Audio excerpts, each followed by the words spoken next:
दोस्तों, आज हम बात करेंगे लिगामेंट इंजरी के बारे में।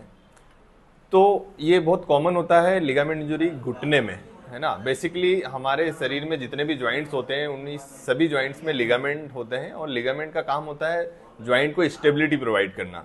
जैसे कि मैं आपको समझाऊं, ये जो जैसे कि ये घुटने का मेरे पास एक मॉडल है। अब इस मॉडल में जो अब घुटने का जो मूवमेंट होता है, तो मूवमेंट जो करवाती है वो मसल्स करवाती है, लेकिन जो घुटने को स्टेबिलिटी देता है वो लिगामेंट्स देते हैं।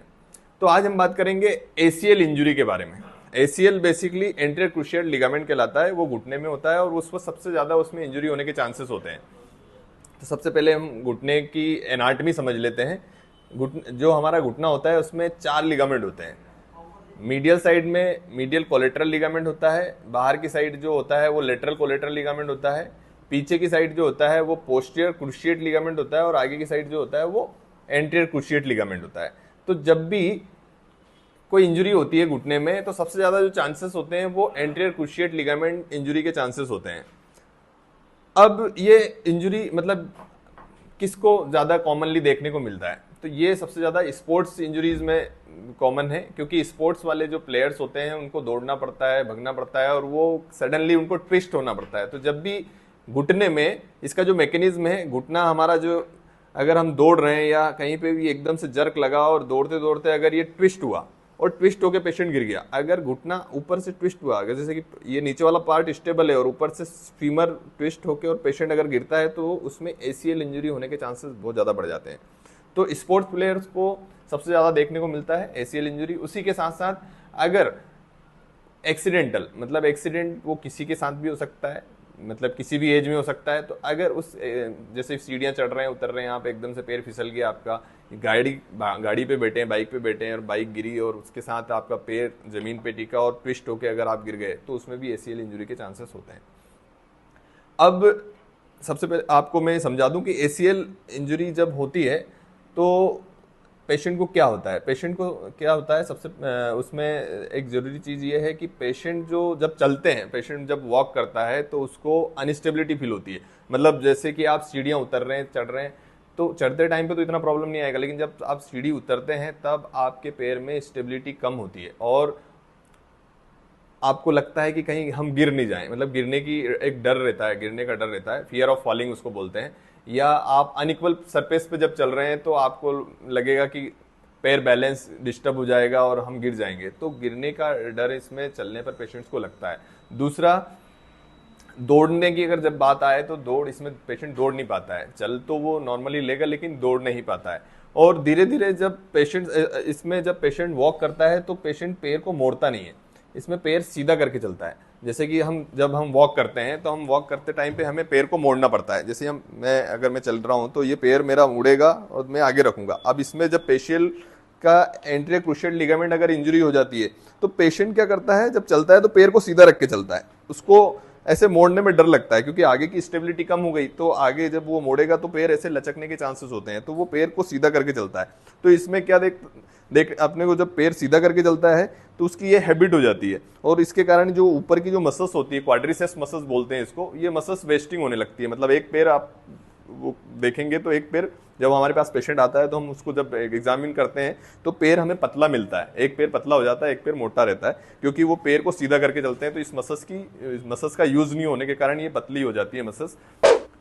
अब इसमें इसका एग्जामिनेशन कैसे करें, कैसे पता चले कि हम है, क्योंकि एक्सीडेंट के बाद पेशेंट नॉर्मली चलना फिरना इसमें कर लेता है, थोड़ा उसमें इनिशियली स्वेलिंग आती है और स्वेलिंग भी कुछ दिन बाद सबसाइड हो जाती है।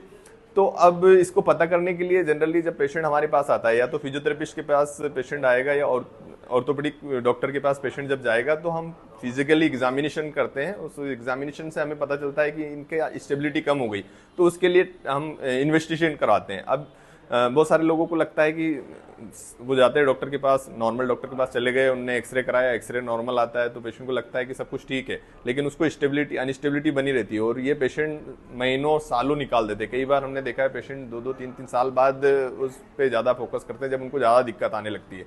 तो अगर आपको ऐसी इंजरी हुई है और डॉक्टर ने आपको बोला कि नहीं भाई आपको एमआरआई करानी पड़ेगी, तो आपको एमआरआई करा लेनी चाहिए, क्योंकि एमआरआई से ही हमें उसकी ग्रेड्स पता चलेगी कि किस ग्रेड की इंजरी है।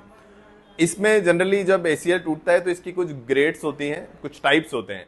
वो उनने एक्सरे कराया, एक्सरे नॉर्मल आता है तो पेशेंट को लगता है कि सब कुछ ठीक है, लेकिन उसको स्टेबिलिटी अनस्टेबिलिटी बनी रहती है और ये पेशेंट महीनों सालों निकाल देते हैं। कई बार हमने देखा है पेशेंट 2-3 साल बाद उस पर ज़्यादा फोकस करते हैं जब उनको ज़्यादा दिक्कत आने लगती है।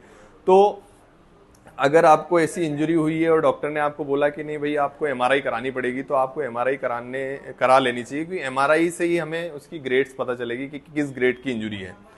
इसमें जनरली जब एसीएल टूटता है तो इसकी कुछ ग्रेड्स होती हैं, कुछ टाइप्स होते हैं, वो मैं आपको थोड़ा सा उसको समझाना चाहूँगा। जो टाइप्स होते हैं वो 3 टाइप होते हैं। जैसे कि ये हमारे पास एक पिक्चर है, इस पिक्चर में आप देखेंगे ये थोड़ा ये 3 टाइप इसमें दिखाए गए हैं। पार्शियल टीयर, पार्शियल टीयर का मतलब होता है कुछ फाइबर्स लिगामेंट्स के जो होते हैं वो टीयर हो जाते हैं, और उसमें पेशेंट जब पार्शियल टीयर होता है तो पेशेंट को इतना ज़्यादा चलने में डर नहीं लगता है, लेकिन दर्द बना रहता है और अनस्टेबिलिटी बनी रहती है, थोड़ा पेन रहता है उसमें। उस पार्शियल टीयर को हम कंजर्वेटिवली मैनेज कर सकते हैं। कंजर्वेटिवली का मतलब होता है कि कुछ मेडिसिन और फिजियोथेरेपी और कुछ ब्रेसेस इसमें आते हैं। वो अगर आप प्रॉपर गाइडेंस में अगर वो कर लेते हैं, प्रॉपर फिजियोथेरेपी कर लेते हैं, तो पार्शियल टीयर बिना किसी सर्जरी के ठीक हो सकता है। सेकंड जो इसका ग्रेड है या टाइप है वो कंप्लीट टीयर। कंप्लीट टीयर में क्या होता है, लिगामेंट बीच से टूट जाता है। जब लिगामेंट टूट जाता है, जैसे कि मैं इस डायग्राम के थ्रू आपको बताऊं, इस मॉडल के थ्रू बताऊं, ये जो लिगामेंट है, ये लिगामेंट अगर ये कंप्लीटली टूट गया तो इसके मैनेजमेंट के लिए बेसिकली पेशेंट चलता रहता है, उसको चलने में ज़्यादा तकलीफ नहीं। वैसे मैंने बताया 3 प्रॉब्लम ही आती है, अनस्टेबिलिटी बनी रहती है और फियर ऑफ फॉलिंग। तो लेकिन वो चल पाता है, चलने में उसको इतना ज़्यादा परेशानी नहीं होती है। समय के साथ साथ फिर मसल वेस्टिंग होती है और आगे के कॉम्प्लिकेशंस देखने को मिलते हैं। तो लेकिन अगर डॉक्टर के पास आप गए, एमआरआई हुई और आपका कंप्लीट टीयर हो गया, तो इसमें सर्जिकल इंटरवेंशन की ज़रूरत पड़ती है, इसमें सर्जरी की ज़रूरत पड़ती है। बेसिकली ये बिना दूसरे किसी ट्रीटमेंट से ये ठीक नहीं हो पाता है। थर्ड इंजरी जो होती है वो एवल्जन। एवल्जन का मतलब होता है जहां हमारा लिगामेंट चिपका हुआ है, जैसे कि जहां ये लिगामेंट बोन से अटैच होता है। अब ये बोन से अटैच हुआ और अगर फोर्स इतना ज़्यादा रहा तो वो जहां अटैचमेंट होता है वहां से वो बोन चिप को भी उखाड़ लेता है। मतलब बोन की जो चिप जहां अटैच रहता है वो लिगामेंट, वो उस चिप को भी वो उखाड़ लेता है, तो उसको एवल्जन फ्रैक्चर बोलते हैं। इस एवल्जन फ्रैक्चर में भी सर्जरिकल इंटरवेंशन की ज़रूरत होती है, और ये ऑर्थोपेडिशियन के पास आप जब जाएंगे या स्पोर्ट्स ऑर्थोपेडिशियन के, तो वो इसमें ऑपरेशन करके उसको फिक्स कर देते हैं, नया लिगामेंट यहाँ पे ग्राफ्टिंग करी। वो आगे के वीडियो में मैं बताऊंगा कि नया लिगामेंट कैसे बनाते हैं और कैसे उसको ग्राफ्टिंग करते हैं। बट जो इसमें 3 ग्रेड होती हैं, first grade partial tier physiotherapy से और मेडिसिन से ठीक हो सकता है। सेकेंड और थर्ड ग्रेड अगर है तो उसमें सर्जिकल इंटरवेंशन की जरूरत पड़ती है।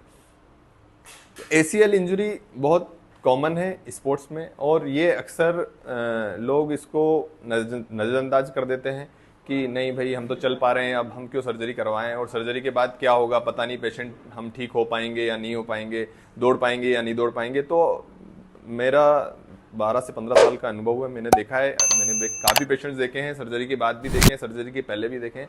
सर्जरी के बाद पेशेंट पूरी तरीके से क्योर हो जाता है और अपनी नॉर्मल रूटीन में दौड़ना, भगना, खेलना सब कुछ स्टार्ट कर सकता है। तो अगर हमारा ये वीडियो आपको पसंद आया, ये जानकारी अच्छी लगी, तो इस वीडियो को लाइक करिए और हमारे चैनल को सब्सक्राइब करिए। Thank you.